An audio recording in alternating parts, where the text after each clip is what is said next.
Hello les amis, aujourd'hui je voudrais vous parler d'un célèbre bodybuilder roumain de 28 ans, Andrei Diu. Superbe physique, belle gueule, donc célèbre fitness model. Il est suivi par près de 6 millions de personnes sur Instagram notamment. Il a également une chaîne YouTube qui fonctionne très bien.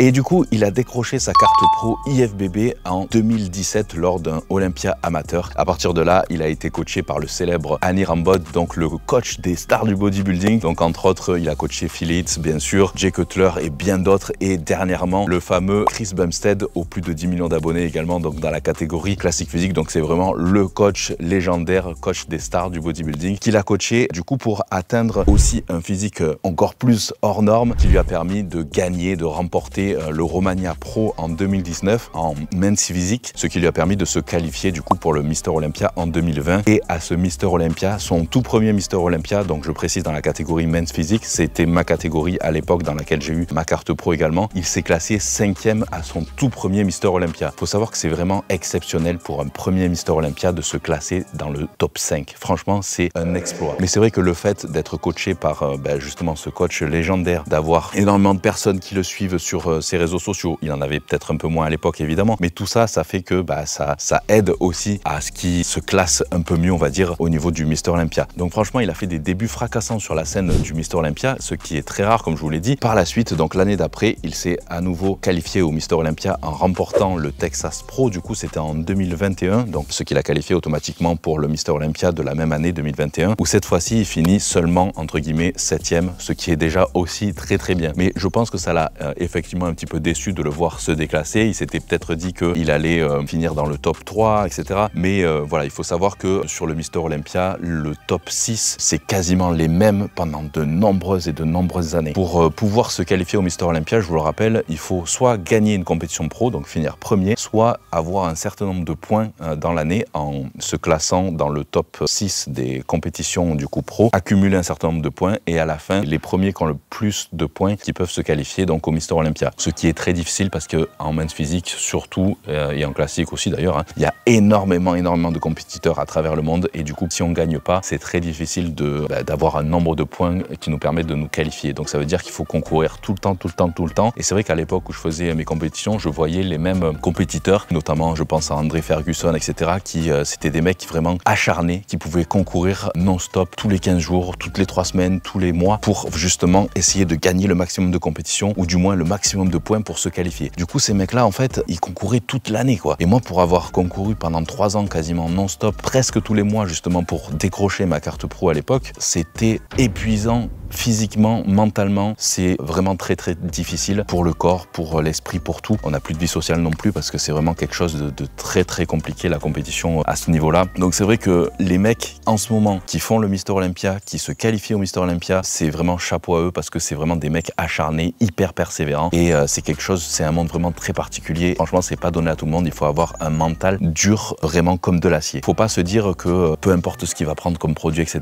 parce que je sais que dans les commentaires, je vais avoir tout ça. Non, c'est pas aussi facile en fait, c'est pas du tout comme ça que ça marche. Des mecs qui prennent des produits, il y en a des milliers, des millions et jamais ils deviendront Mister Olympia, jamais ils se qualifieront au Olympia, etc. C'est vraiment bien plus que ça. C'est un mental, c'est une persévérance, c'est quelque chose de vraiment très compliqué au niveau de la diète, au niveau de gérer ses entraînements. En fait, on vit que pour ça. Voilà, c'est bravo à eux en tout cas parce que c'est quelque chose qui fait partie de toute une vie finalement et du coup, il y a pas grand chose qui compte autour. Donc, il se focalise vraiment là-dessus. Et du coup, ce jeune Andrei Diu a réalisé en fait ce rêve de beaucoup en l'espace de peu de temps finalement parce qu'il a eu sa carte pro en 2017 et il a réussi 2 ans plus tard à se qualifier à Olympia et à finir top 5 et l'année d'après encore à se qualifier, finir top 7. C'est vraiment pas mal du tout quand même pour un début entre guillemets en pro. Franchement, quand j'ai vu des pros qui galèrent pendant de nombreuses années, pendant plus de 10 ans pour réussir à se qualifier au Mister Olympia et qui ensuite continuent tout le temps de faire des compétitions justement pour essayer d'avoir le maximum de points, continuer à se qualifier, continuer à être dans le le top, etc. Pour lui, ça a été très rapide finalement. Ensuite,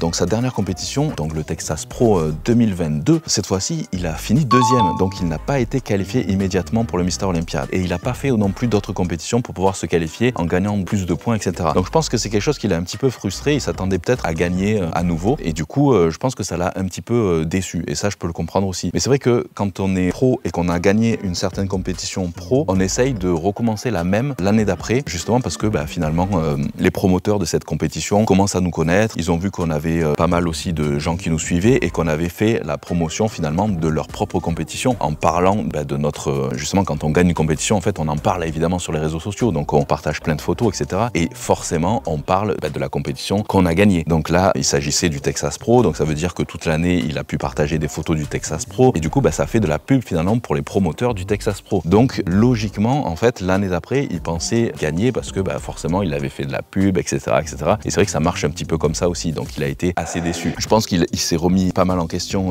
aussi là-dessus. Et apparemment, les juges lui auraient dit que s'il n'avait pas gagné, c'est que il avait les bras trop gros. Les juges me l'ont dit aussi. Il m'avait dit même d'arrêter les bras, etc. Et apparemment, lui, c'est ce qu'on lui avait dit également. Et il se trouve qu'il faisait plus les bras depuis plus d'1 an parce que justement, c'était plus dans les critères des men's physiques et qu'il avait les bras trop gros par rapport au reste, que c'était un peu moins, disons, proportionnel. My arms were getting a little bit too big and... Du coup, ça, je pense que ça l'a un petit peu frustré et ça, je peux le comprendre parce que c'est vrai que de plus bosser les bras quand c'est quelque chose qui vous plaît vraiment, moi, c'est vrai que c'est mon point fort aussi et de ne plus du tout les travailler parce que du coup, ils sont trop gros par rapport au reste et que ça va prendre le dessus, etc. C'est hyper frustrant en fait. De plus faire quelque chose qu'on aime, c'est vachement frustrant. Et en plus de ça, au niveau du posing en men's physique, il n'y a pas vraiment de posing quoi. C'est là, on est face côté dos éventuellement, mais il n'y a pas de posing, il n'y a pas de flex comme on dit. Donc c'est vrai que c'est très très frustrant quand on aime les chorégraphies, quand on aime poser, etc. Du coup, moi personnellement, c'est vraiment ce qui me frustrait dans cette catégorie-là, men's physique. Ce qui me frustrait aussi, c'est de ne pas montrer les jambes évidemment parce que on est en board short. Donc je peux comprendre aussi, d'ailleurs il le dit dans sa dernière vidéo YouTube, que non seulement effectivement ça le saoulait de plus travailler les bras et d'être frustré par rapport à ça, mais surtout aussi par rapport au posing. En fait, avec son coach Anir Ambod, du coup, il fait pas mal de sessions de posing à la fin de ses entraînements. Ça fait un petit peu partie aussi de sa méthode de Anir Ambod du FST7. Il fait aussi justement des poses de bodybuilding après chaque série vers la fin de l'entraînement, justement pour squeezer encore plus les muscles, etc. Et du coup, en fait, de faire ce posing-là à l'entraînement et puis de se dire, je vais pas pouvoir m'exprimer en compétition ensuite, c'est vrai que c'est assez frustrant. Quand on aime vraiment le bodybuilding, on a envie de travailler ces poses-là, mais ensuite de les montrer forcément sur scène au grand public. Et voilà, c'est vrai qu'on est un petit peu frustré ensuite, donc je le comprends vraiment tout à fait. Donc il a décidé d'arrêter men's physique pour switcher en classique physique. Alors est-ce que c'est une bonne décision ou pas? Je sais pas, dites-moi ça dans les commentaires d'ailleurs. Quand on voit son physique actuel, c'est vrai qu'on se dit quand même qu'il y a beaucoup de travail pour arriver au niveau de Chris Bumstead par exemple, qui est le Mister Olympia en classique physique, surtout au niveau des cuisses, même du dos on dirait. Disons en termes de densité, etc., il est encore loin, je pense, du physique de classique physique qu'ils attendent au niveau du Mister Olympia. Mais bon, il a que 28 ans, donc il a quand même le temps de progresser encore. Mais Chris Bumstead a le même âge quasiment, donc c'est vrai que je sais pas si c'est une bonne décision en tout cas en termes de compétition et d'avenir dans sa compétition. Donc je sais que c'est frustrant, mais à mon avis, c'est un avis perso, je pense qu'il a quand même vraiment le physique pour la catégorie men's physique. Quand on voit la catégorie men's physique actuelle, c'est plutôt ce genre de mec qu'on recherche avec cette belle gueule, etc., son physique en V, même si effectivement il a peut-être les bras un peu trop gros, etc. C'est quand même vraiment ce qu'il cherche en men's physique aujourd'hui. Je pense qu'il aurait été un peu plus persévérant justement là-dedans, comme la plupart des compétiteurs justement le sont du Mister Olympia. Je pense qu'il aurait pu quand même faire un top 3, voire même un Mister Olympia dans le futur, parce que c'est un petit peu finalement le physique de Jérémy Boundia à l'époque. Il me fait penser un peu à Jérémy Boundia. Et je l'aurais vraiment vu Mister Olympia en men's physique. Donc c'est vrai que c'est un peu dommage, parce que je pense qu'avec beaucoup de persévérance, en continuant à faire des compétitions pro, en continuant à travailler sur son V, sur son physique, sur sa shape, etc., il aurait vraiment pu faire un beau top en men's physique. Mais après, effectivement, je peux tout à fait comprendre que si il s'ennuie à l'entraînement, qu'il s'ennuie sur le posing, etc., que ça lui plaise plus, je peux comprendre qu'il veuille passer en classique physique, d'autant que maintenant, c'est vrai que c'est une catégorie qui est devenue la catégorie, finalement, avant la catégorie reine, c'était les catégories open, les plus gros et tout ça, les plus massifs, et maintenant, c'est devenu vraiment la catégorie classique physique, donc avec Chris Bumstead, qui lui aussi a déjà plus de 10 millions d'abonnés, et qui a un physique qui fait quand même beaucoup plus rêver, honnêtement, qu'un Big Ramy, par exemple. Donc, c'est vrai que je pense qu'il veut aussi se rapprocher de cette catégorie qui devient de plus en plus populaire. Voilà, je doute fortement qu'il fasse passe quelque chose pour l'instant dans cette catégorie-là. Et peut-être qu'il reviendra aussi dans la catégorie men's physique plus tard, hein, quand il aura testé et puis qu'il aura vu que c'était peut-être pas forcément ce qui lui correspondait. D'ailleurs, comme Sadik Hadzovic, pour ceux qui connaissent aussi, qui avait eu un super niveau et qui s'était bien classé aussi à l'époque en men's physique, et puis finalement qui avait voulu tester le classique et qui finalement on avait vu que ça lui correspondait pas forcément plus que ça et qu'il n'arriverait pas non plus à atteindre, disons, un top 3 en classique physique. Donc il a décidé de revenir en men's physique et finalement c'est vrai que c'est une catégorie qui lui correspond vraiment bien. Donc voilà, il peut continuer à flexer, à poser pendant ses séances d'entraînement sur les réseaux sociaux, etc. Mais pour la compétition, honnêtement, je sais pas si c'est un bon choix que d'être passé en classique physique. Donc je sais pas, dites-moi ce que vous en pensez en tout cas dans les commentaires. Est-ce que Andriy aurait dû rester en men's physique, quitte à continuer à persévérer, à faire encore plus de compétitions et puis dans quelques années peut-être devenir Mister Olympia en men's physique? Ou alors, est-ce qu'il a bien fait de passer en classique, qui est maintenant, c'est vrai, une des catégories les plus populaires? Mais alors, honnêtement, par rapport à Chris Bumstead, je pense qu'il y a vraiment encore une énorme différence et que voilà, il faut vraiment qu'il continue de progresser à fond. Mais bon, avec un coach comme ils ont tous les deux d'ailleurs, Anir Ambod, je pense qu'il peut quand même malgré tout faire des miracles et le conduire très haut. Mais en tout cas, il va falloir vraiment qu'il mette le paquet, notamment sur les cuisses et sur une certaine densité, maturité musculaire qui, je trouve, n'a pas encore suffisamment. Mais en tout cas, j'espère que vous aurez apprécié cette petite vidéo. Voilà, donc ça c'était un petit avis personnel. Ça permet aussi de se rendre compte des différents physiques, de comprendre un petit peu mieux justement les catégories en bodybuilding. Mais c'est vrai que moi à l'époque, la catégorie men's physique, c'était pas du tout comme aujourd'hui. Les men's physiques de l'époque, si vous regardez mes vidéos quand j'ai eu ma carte pro, je faisais à peine 80 kg. J'étais beaucoup plus fin que les men's physiques maintenant. Et même lors de mes premières compétitions pro, j'étais quand même beaucoup plus mince, on va dire, que les men's physiques de maintenant, qui doivent être quasiment, ils ont quasiment le haut d'un classique physique finalement. Donc c'est vrai que voilà, je suis un peu déçu aussi de ça, de l'évolution, mais bon, c'est toujours comme ça, c'est toujours plus gros.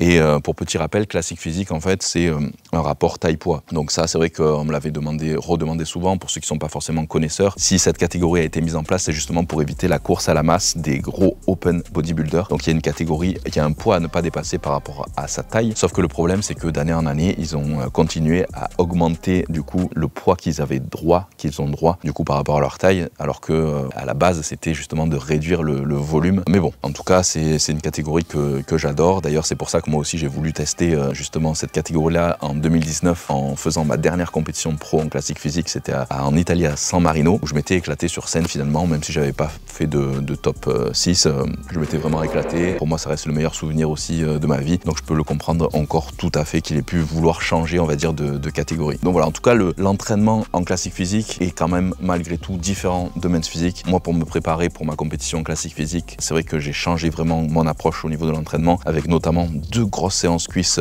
par semaine que je faisais pas forcément avant quand je me préparais pour le men's physique. Et tout ça, de toute façon, je vous l'ai détaillé dans mon programme Classic Beast notamment. C'est le programme que j'ai utilisé, le Classic Beast, pour ma prise de masse de classique physique, pour ma compétition. Et ensuite, du coup, ma sèche, c'est plus le Pro Shreds Evolution. Donc c'est ce que j'ai utilisé, le programme que j'ai utilisé pour ensuite sécher pour ma compétition en classique physique. Mais tous ces programmes, même si c'est ce que j'ai fait personnellement, dedans, c'est une véritable formation qui va vous permettre finalement d'adapter ces programmes en fonction de vous, justement, en fonction de votre niveau, de votre disponibilité, de votre morphologie, etc. etc. Donc c'est pas un simple programme à suivre que j'ai fait moi, c'est un programme qui est une véritable formation, justement, où vous allez apprendre vous-même à comment vous allez pouvoir réajuster vos calories en fonction de votre évolution, comment vous allez pouvoir, justement, si vous n'avez pas forcément la possibilité de faire 6 séances par semaine, si vous pouvez en faire que 4 ou 5, tout ça, je l'explique dans ces programmes qui sont de vraies formations. Donc voilà, je pense en tout cas que ça va vraiment vous aider, donc vous pouvez aller checker sur mon site si ça vous intéresse. Donc voilà les amis pour cette petite vidéo, j'espère qu'elle vous aura plu en tout cas. N'oubliez pas de vous abonner à la chaîne pour pas louper les prochaines vidéos. Dites-moi si vous voulez voir encore ce genre de vidéos, si ça vous plaît, ces petites vidéos face cam où je vous dis un petit peu mon avis sur tel ou tel athlète ou autre chose. Voilà, et puis dites-moi aussi ce que vous voulez voir dans les prochaines vidéos. En attendant, ne lâchez rien et à très vite. Bye bye.